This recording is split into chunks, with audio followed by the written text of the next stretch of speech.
come from full reusability, somewhere between 2 and 2.5 orders of magnitude. And then the other 2 orders of magnitude would come from refilling in orbit, propellant production on Mars, and choosing the right propellant. So I'm going to go into detail on all those.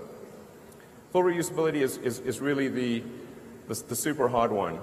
It's very difficult to achieve reusability for even an orbital system, and that challenge becomes even substantially greater for a system that has to go to another planet.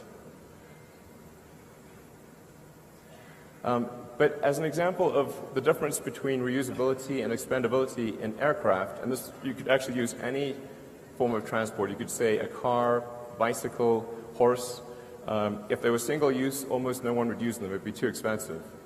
But with frequent flights, you can take something like that, an aircraft that costs $90 million, and if it was single use, you'd have to pay $500,000 per flight.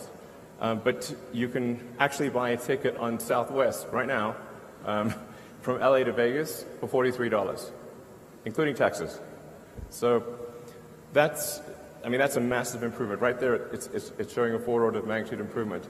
Now this is harder. The reusability doesn't apply quite as much to Mars because the number of times that you can reuse the spaceship is, the spaceship part of the system is less often because the Earth-Mars rendezvous only occurs every 26 months. So you get to use the spaceship part roughly every 2 years. Now you get to use the booster and the tanker as frequently as you'd like.